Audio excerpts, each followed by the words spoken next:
They said his anger could cost you everything with a single phone call. Stephen Richmond, the man who owned half of Chicago's skyline, and answered to no one. At the Metropolitan, the city's most exclusive restaurant, even the mayor dining 3 tables over kept his distance. But then there was Diane, a 24-year-old waitress with student loans she'd never escape, and a secret buried so deep she'd almost forgotten it herself. She wasn't supposed to understand. She wasn't supposed to speak. She wasn't even supposed to exist in their world. But when the old billionaire started muttering words that made his son wince with embarrassment, words in a language they'd all dismissed as the help's tongue, Diane heard something no one else could. The truth. The pain. The name he'd buried for 50 years. And when she leaned in and whispered back in perfect Spanish, everything stopped. One sentence. One revelation. One language they thought she'd never know. And the empire built on silence? It came crashing down. If you wanted to be invisible in Chicago, you didn't hide in the South Side. You went to the Metropolitan on Michigan Avenue, where the lighting was so deliberately dim and the clientele so obscenely wealthy that the staff were treated less like humans and more like breathing furniture that occasionally poured water.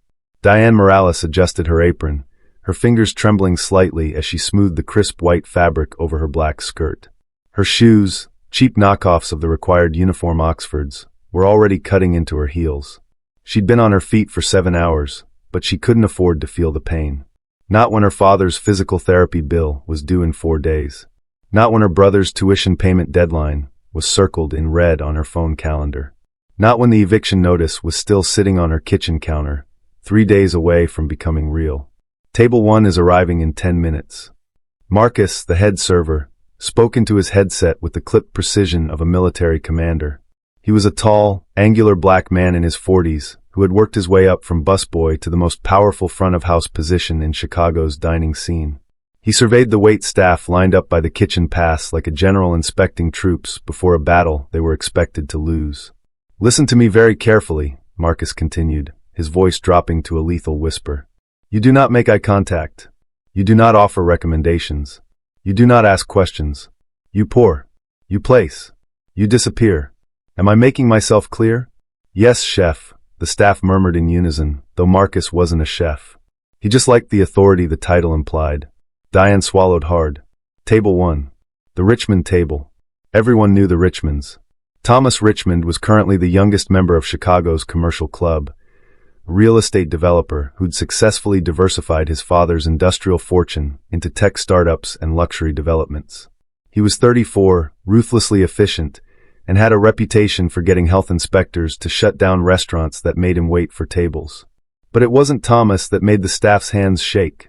It was his father, Stephen Richmond, 82 years old, the patriarch who built the Chicago skyline with his bare hands and other people's broken dreams. The stories about Stephen Richmond circulated through every service industry break room in the city, like ghost stories told around a campfire. They said he hadn't smiled since his wife died 15 years ago. They said he once bought an entire restaurant chain just to fire the chef who'd overseasoned his steak. They said his lawyer was on speed dial, and his anger could end careers with a single phone call. He was a man carved from old-world stone and new-world ruthlessness, and tonight, Diane would be responsible for keeping his water glass full. "Morales." Marcus's voice cut through her spiraling thoughts like a blade. "Yes." Diane's voice came out smaller than she intended. "You're on water service and bread for table 1. Marcus's eyes were flat, assessing. "I don't want to see a single drop on the tablecloth. I don't want to hear your footsteps. I don't want to remember you exist. If you make one mistake, just one, you're done. Not just tonight. I'll make sure you never work Michigan Avenue again. Do you understand?" "I understand, Marcus." Diane kept her voice steady, professional. She'd learned long ago how to make herself smaller in spaces like this. How to code switch. How to hide the accent that occasionally slipped through when she was tired. How to pretend she didn't understand Spanish when the kitchen staff complained about the front of house, assuming she was just another white girl working her way through college. "I don't need you to understand," Marcus said, straightening his tie. "I need you to be perfect. The Richmonds are worth $800 million, and my quarterly bonus depends on them leaving happy. Your problems are not my concern." "Yes, Marcus." He dismissed her with a wave, already turning to bark orders at a busboy who'd placed a fork 1 centimeter out of alignment. Diane took her position near the wait station, pressing her spine against the wall in the shadow between the dining room and the kitchen.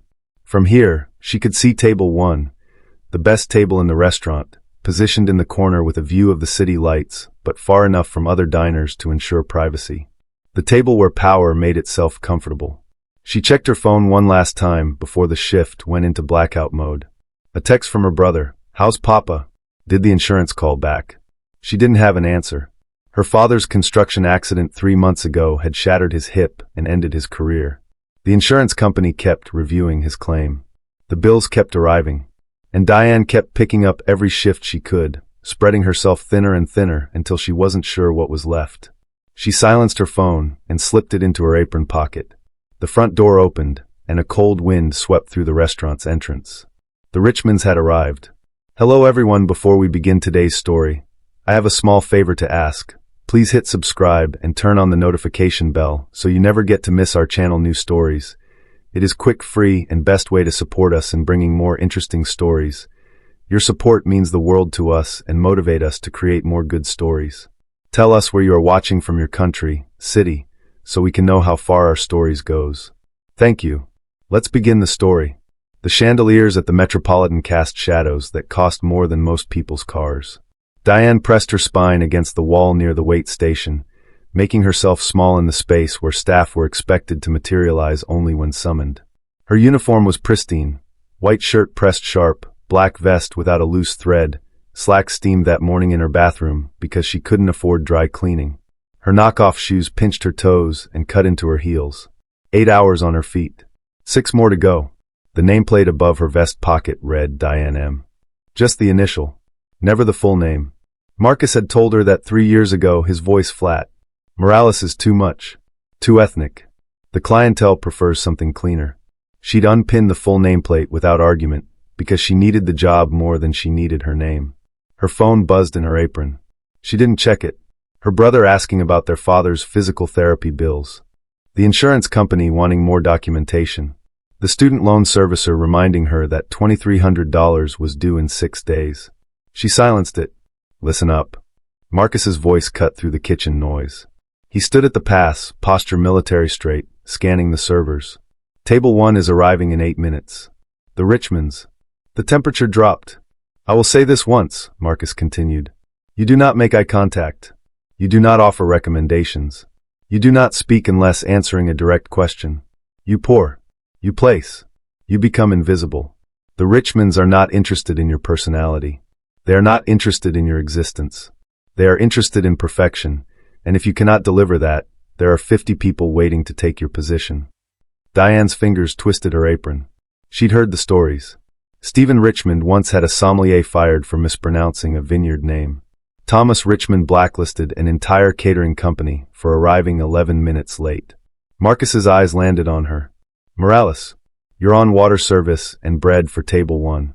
Her stomach dropped. "Yes, chef. I don't want to see a single drop on the tablecloth. I don't want to hear your footsteps. I don't want to remember you exist." "Clear? Crystal clear, Marcus." He turned away, directing the placement of fresh flowers for Table 1. Through the kitchen doors, she could see the table, the best position in the restaurant, floor-to-ceiling windows overlooking Michigan Avenue and the city lights beyond.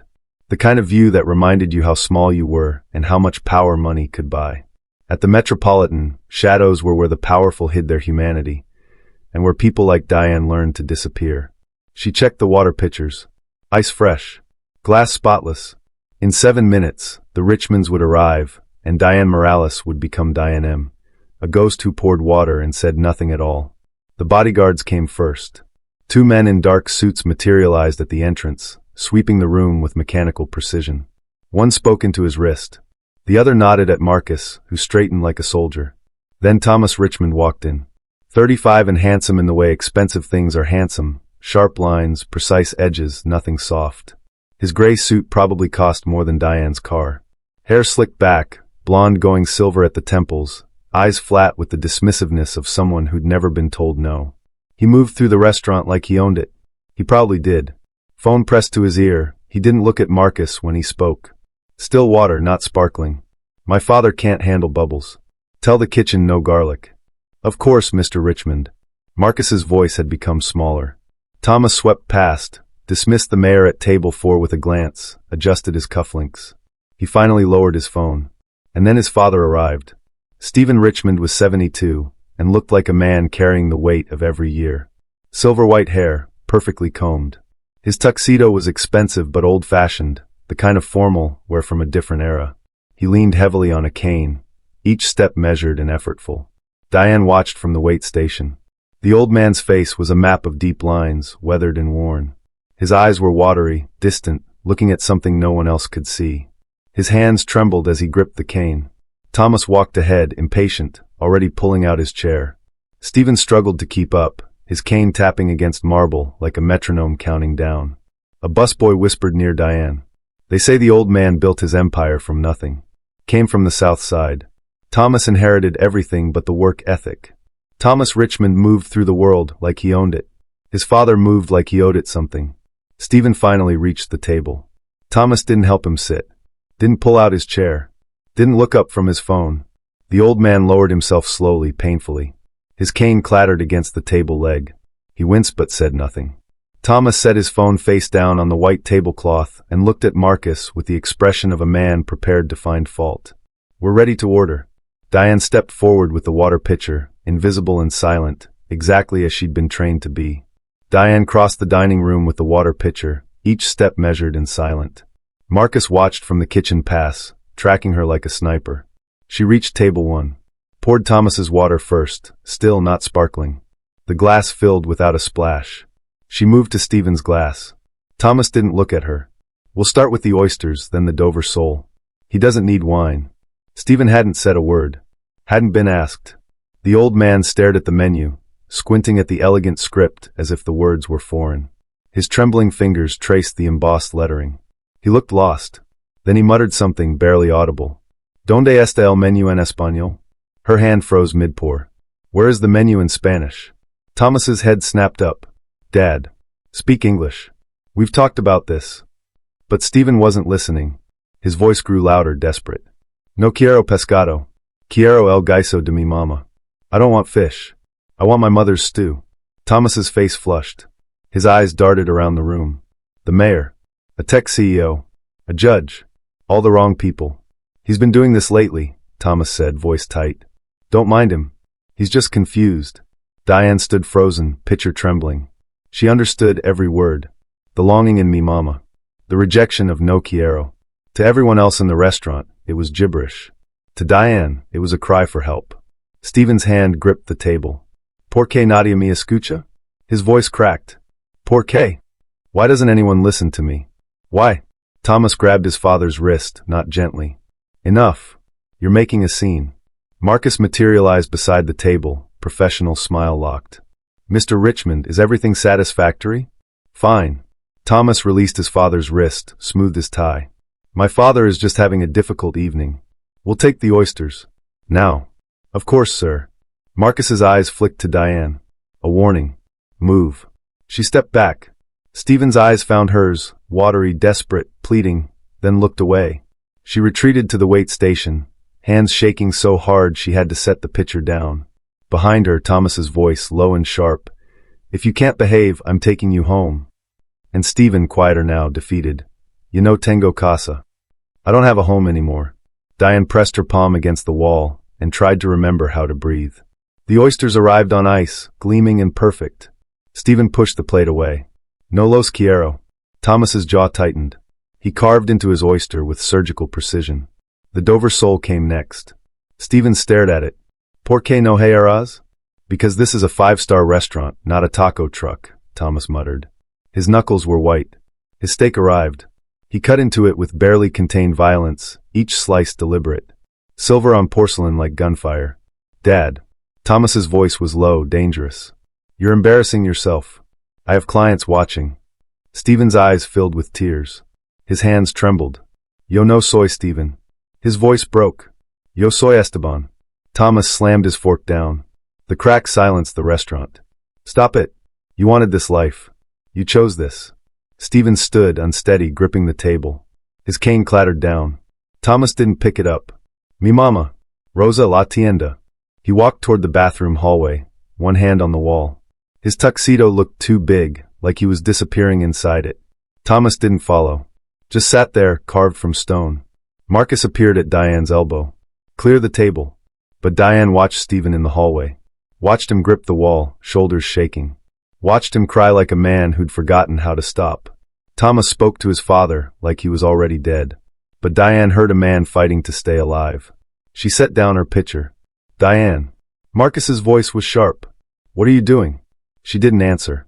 She was already moving toward the old man, crying in Spanish, where no one was supposed to hear. Every rule screamed at her to stop. She didn't stop. Stephen leaned against the wall near the bathroom, face in his hands, speaking to someone who wasn't there. Lo siento, mama. Lo siento mucho. Diane took a breath and broke every rule. Señor. Her voice was quiet. Spanish. Real. ¿Está bien? Stephen's head snapped up.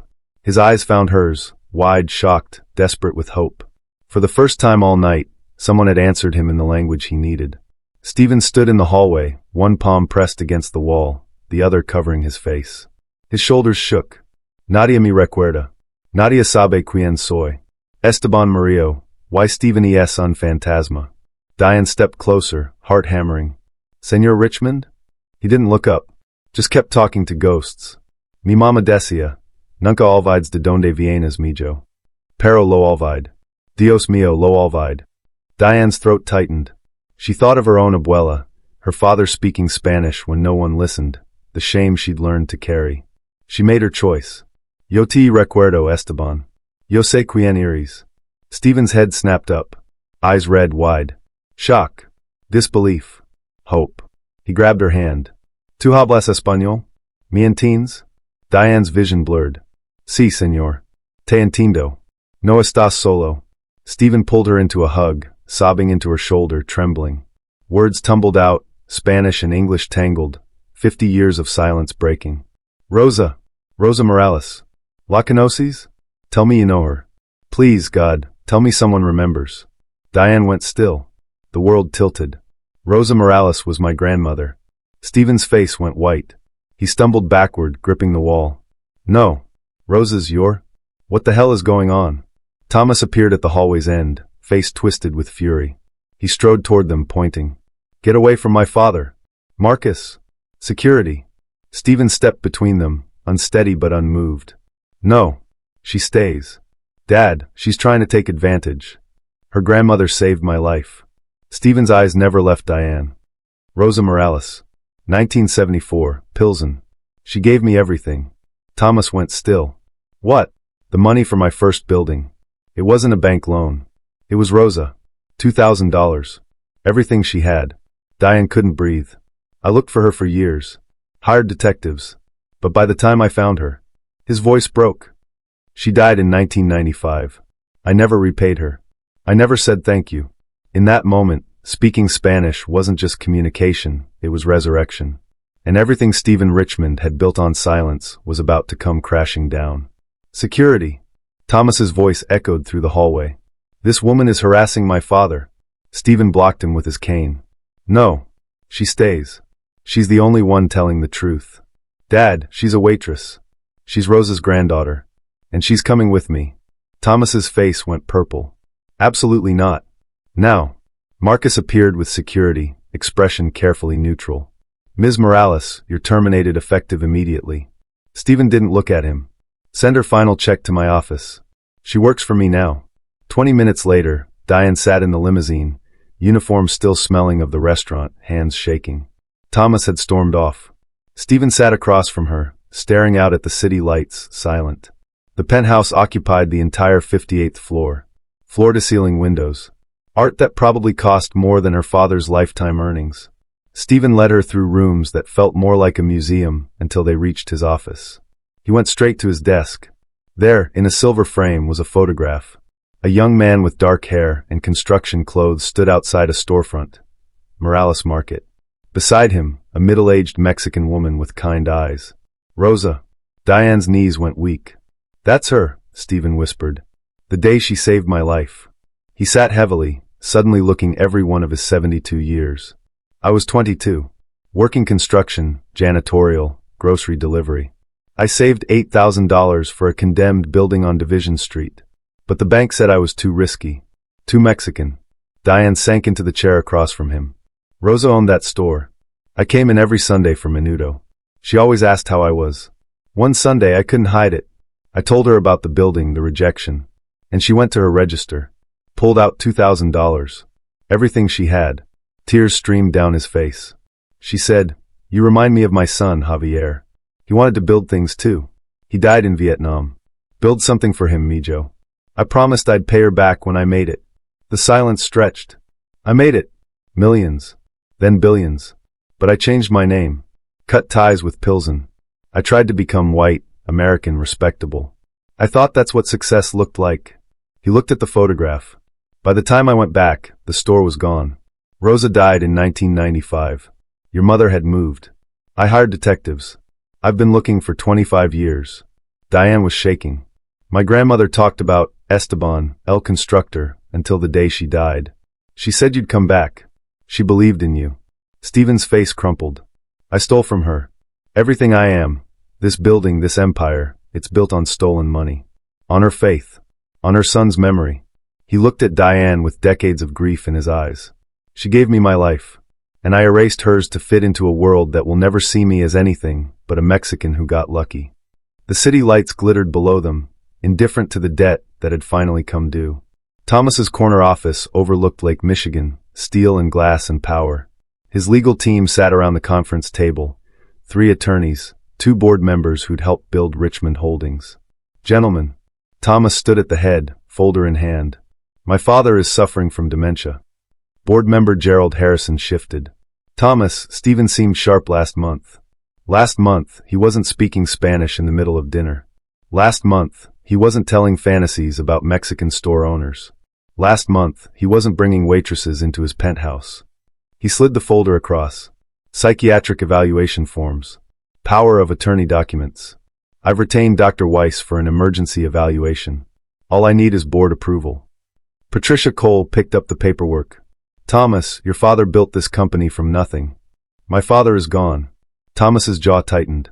What's left is a confused old man speaking a language he hasn't used in 50 years, claiming he owes money to dead people. "I'm protecting his legacy. Our legacy."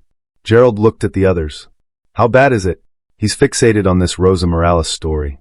Claims she gave him money in 1974.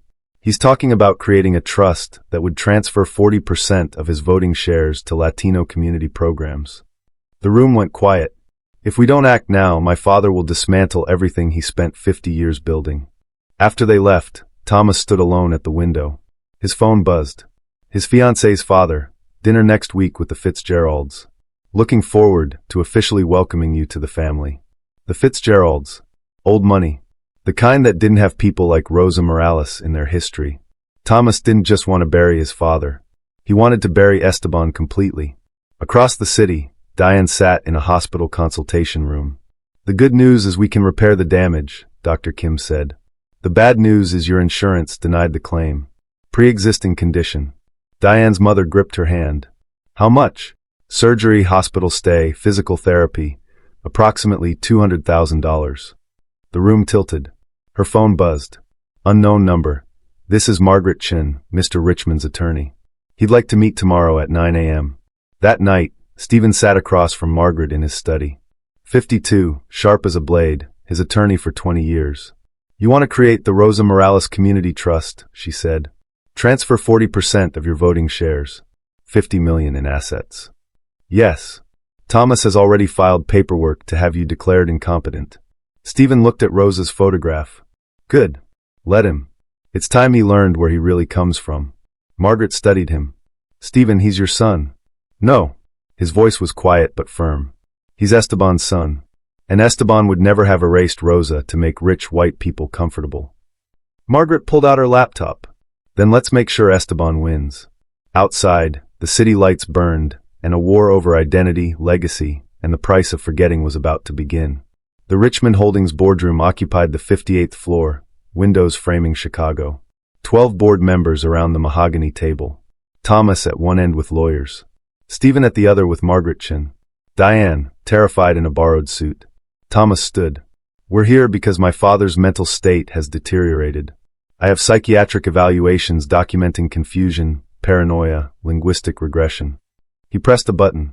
Recordings played. Stephen speaking Spanish, desperate and raw. Evidence of cognitive decline. He's being manipulated by a waitress claiming her dead grandmother knew him. Elder abuse. Half the board looked sympathetic, the other half uncomfortable. Stephen raised his hand. I'd like to speak. Dad, you don't have to. Mr. Richmond has the legal right to address accusations against his competency, Margaret said. Stephen stood, leaning on his cane. The room went quiet.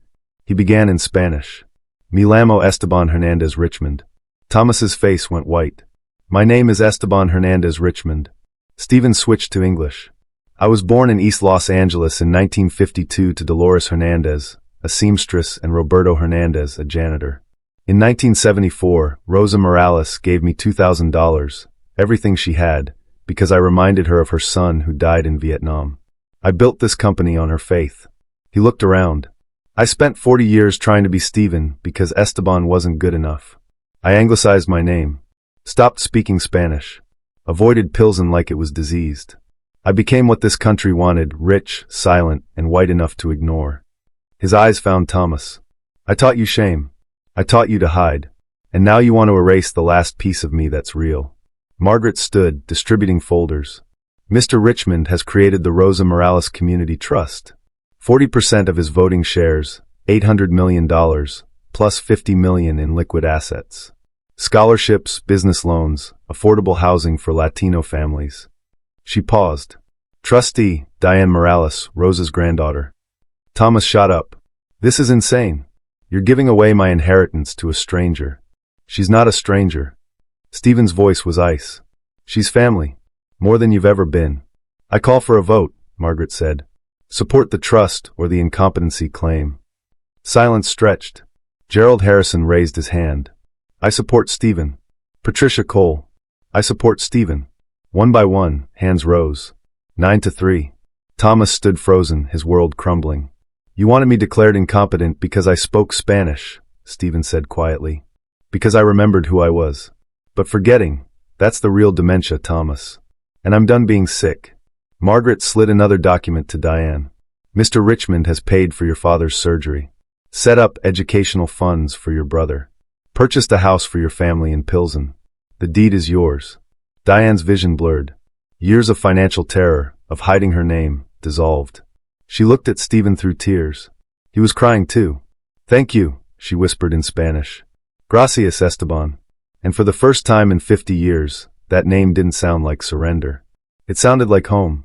Esteban stood at the head of the boardroom table. Not Stephen. Esteban.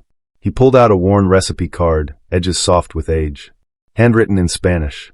Dated 1974. This is worth more than every building I own.